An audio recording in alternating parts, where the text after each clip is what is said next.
మహిళా స్త్రీ శిశు సంక్షేమ శాఖకు వివిధ హోదాలలో బి మార్తమ్మ అందించిన సేవలు అమూల్యమైనవని పలువురు వక్తలు పేర్కొన్నారు. కాకినాడలో ఐసీడీఎస్ శాఖలో 37 సంవత్సరాలు పూర్తి చేసి పదవీ విరమణ చేస్తున్న బి మార్తమ్మ పదవీ విరమణ కార్యక్రమం ఘనంగా జరిగింది. కార్యక్రమానికి ఐసీడీఎస్ సిడిపిఓ వై లక్ష్మి అధ్యక్షతన జరిగిన పదవీ విరమణ కార్యక్రమంలో తొలుత దైవజనులు ప్రార్థనలు చేశారు. అనంతరం బి మార్తమ్మ, జయప్రకాష్ దంపతులు, నగర ప్రముఖులు, పలువురు జిల్లా అధికారులు, అంగన్వాడీ టీచర్లు, కుటుంబ సభ్యులు భారీ గజమాలతో ఘనంగా సత్కరించారు.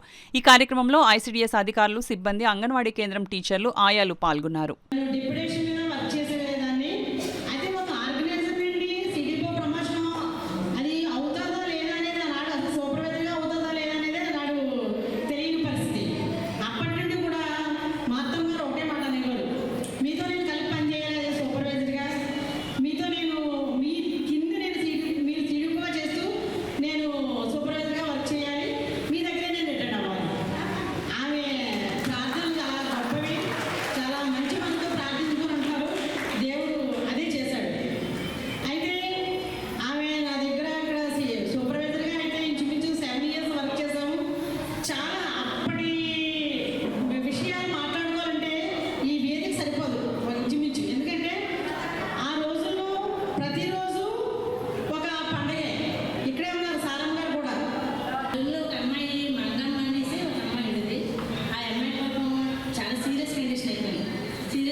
మరి మాకు ఇవే కదా దగ్గర మళ్ళీ ఆవడానికి మేము వెళ్ళాం. మేము వెళ్తే మా అత్తగారు అన్నారు, అమ్మ అమ్మాయి కండిషన్ బాగాలేదు, ఈ నైట్కి ఉండిపోదాం అన్నారు. ఆవిడ ఉందని నేను నా వెంట ఇంకొక వెంటలు మొత్తం మా రూమ్లో 5 కూడా అమ్మాయి అంటాడు. దానికి కారణం మా అత్తగారు.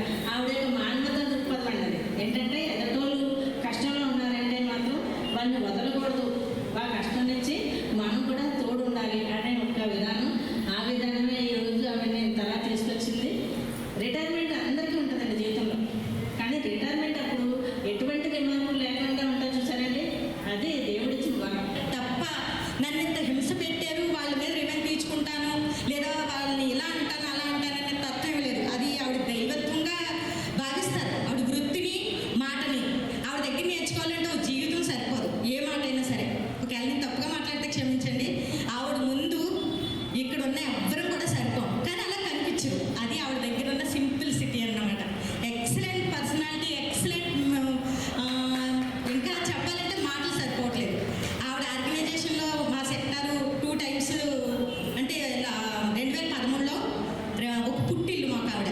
ఎప్పుడు కూడా నా నాన్నగారు కూడా ఎప్పుడైనా ఇంటికి వెళ్తే అమ్మ అమ్మ అమ్మ, నేను ఎక్కువ వెళ్ళలేదు కానీ మా టీచర్స్ అందరూ చెప్తారు మిస్ అవుతున్నాం నిజంగా చెప్పాలంటే. ఆవిడ దగ్గర గొప్ప లక్షణం ఏంటంటే, పర్సనల్గా నాకు ఇష్టమైన లక్షణం, ఎప్పుడు కూడా నేను ప్రార్థన చేయనా అమ్మా. అప్పుడు 20 సంవత్సరాల క్రితం మేము కలిసి చేసామన్నాం కదండి. అప్పుడు ఆ సిడిపో మేడం గారు చాలా నాలెడ్జ్ పర్సన్. అయితే ఎంత నాలెడ్జ్ పర్సన్ కేవలం ఒక సెక్టార్కి పరిమితమై ఉండకూడదు, సిడిపో అవ్వాలని. అప్పటి నుంచి సిడిపో పోస్టులు ఎప్పుడు తీసినా, మేడం మీకు సెలెక్ట్ అయ్యారా, మీరు సెలెక్ట్ అయ్యారని ఫస్ట్ కాల్ నేనే చేసేదాన్ని. మేడం గారిని అడగండి, మేడం చేసేదన్నాక ఫస్ట్ కాల్, మేడం మీరు సిడిపో అవ్వాలి, మీ దగ్గర నేను చెయ్యాలి, మీ దగ్గరే రిటైర్డ్ అవ్వాలి అని అడిగేదాన్ని. నిజంగా దేవుడు నా ప్రతి ప్రార్థనని ఆలకించాడు.